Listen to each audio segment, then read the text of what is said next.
আমি ডিম কষা করবো রান্না। ডিম আমি ভেজে নিয়েছি, একটা অমলেট করে ভেজে নিয়েছি আর একটা গোটা। এবার আমি আলুটা ভেজে নেব।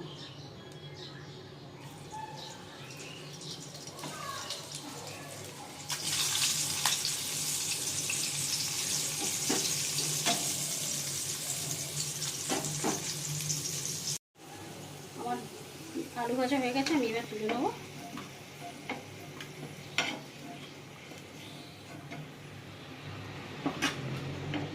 এই তেলেই হয়ে যাবে আমার ডিম কষা।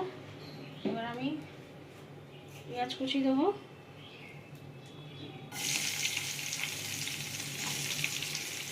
পেঁয়াজটা একটু ভাজা ভাজা করে নেবো।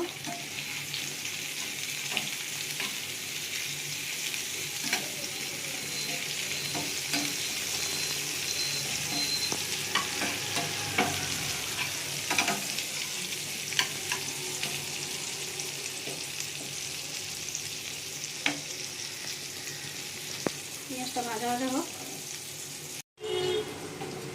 পেঁয়াজটা হালকা ভাজা ভাজা হয়ে গেছে। এবার আমি কড়াইশুঁটি এর মধ্যে একটু ভেজে নেবো।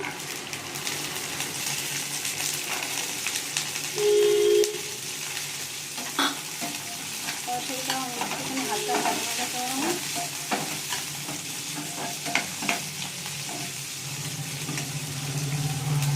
তারপরে আদা রসুন দেবো বাটা।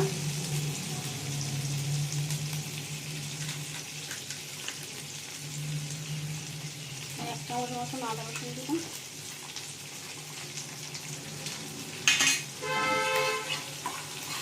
আদা রসুন একটু গন্ধটা কেটে গেলে ভাজা ভাজা করে নেবো।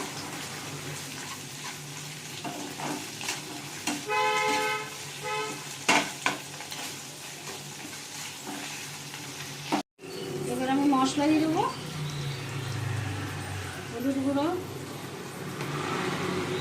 লঙ্কার গুঁড়ো, যে যেমন ঝাল খাবে দেবেন, জিরের গুঁড়ো,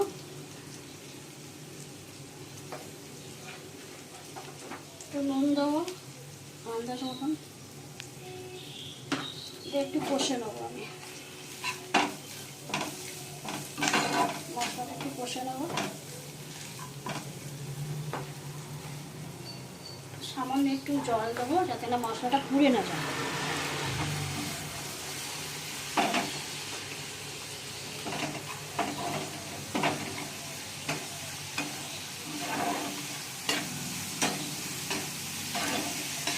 এটা আমি জল দেবো না, একটু শুকনো শুকনো কষা করবো। শুকনো কষাটা করবো আমি, ওই জন্য বেশি জল দেবো না। মশলাটা একটু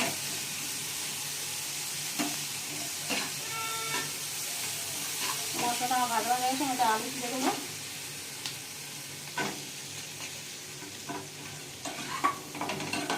একটু মশলার সঙ্গে ভালোভাবে কষে নেবো।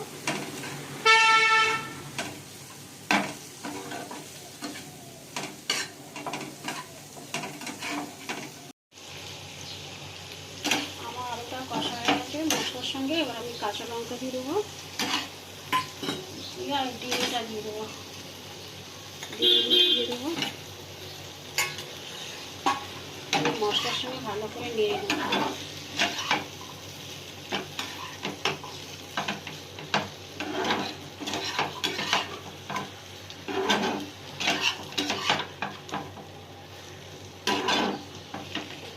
দিয়ে ঢাকা দিয়ে দেবো। জল দেবো না আমি, শুনে শুনে হবে, একটু ঢাকা দিয়ে দিই। ঢাকনাটা খুলে দেখি হয়ে গেছে কিনা। হয়ে গেছে কষা শুকনো শুকনো করে। এবার আমি সামান্য গরম মশলা ছড়িয়ে নামিয়ে দেবো। বেশি দেবো না, অল্প গরম মশলা দেবো, বেশি দেখে নিয়ে নেবো।